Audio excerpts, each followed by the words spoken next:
Welcome back to STL TV Live. I'm Sarah Bernard, and your four-legged friend is about to get a big treat. Author Justine is making it easy for you to travel with your dog in her new guide to the Show Me State's best dog-friendly hotels, hikes, restaurants, and more. So right here in the studio, Justine, so glad to have you. Oh, thank you for inviting me. So, Love Dogs Must Travel. A book obviously inspired by your own pets, I would assume? Absolutely. We have two Weimaraners that were rescues, and we had taken a lot of trips across the state just to see family and friends. Right after we got them, shortly after, we decided to go on a little mini vacation for Thanksgiving. And I started kind of researching places to go and places that not only allowed dogs, but maybe were a little bit more dog friendly.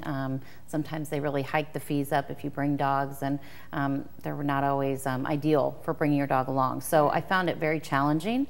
And from there, it was kind of a natural progression. It was like, you know, if it's hard for me to find this information, it's got to be difficult for everyone. So to research the book, I guess you had to travel a lot.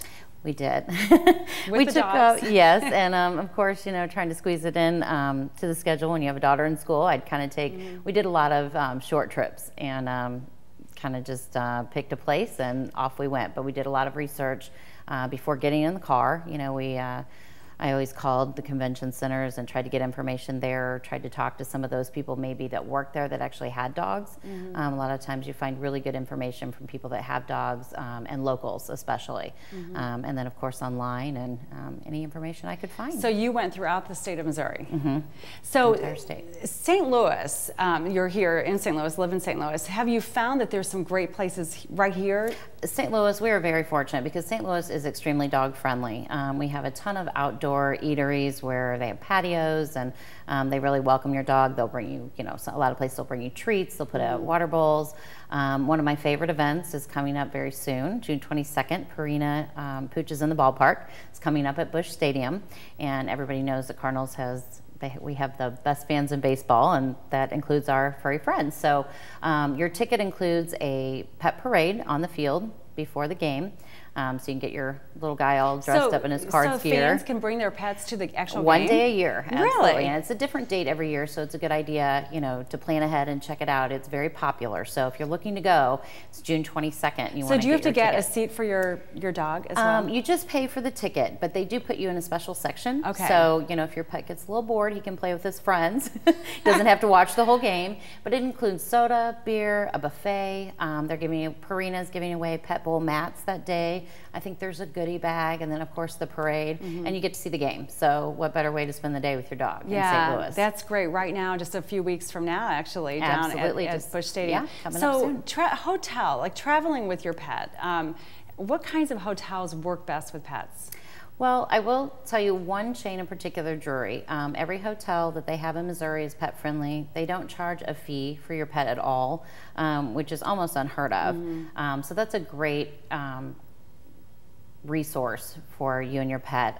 There's also a lot of places like Innsbruck, which you're familiar with. They have chalets there, and that's a wonderful family environment. I call it kind of old-fashioned, but there's really nothing old-fashioned about it. I have a teenage daughter, and she's never been bored there. There's you know, life-size chests. You can take your dog out in the boat.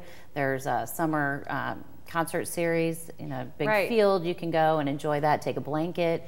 The dog park, there's a new dog park there. New fenced dog park, there's trails.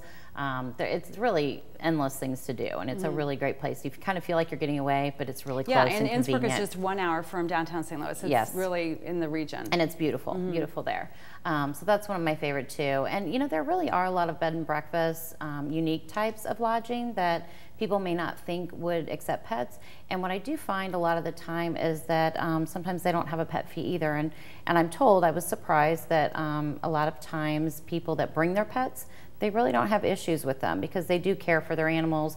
They want them there with them. They want to spend time with them, so they're not leaving them behind in the hotel, you know, where they're going to get nervous and cause damage. I think people that will put a pet in the car for a couple-hour trip care a lot about their pets. And they're good pets. Absolutely. You know, why not have them stay in your hotel or your bed and breakfast? We have to take a quick break, but when we come back, we're going to talk more about travel tips for your pet. And Justine is just full of great suggestions, and we'll hear more after this quick break, so don't go anywhere.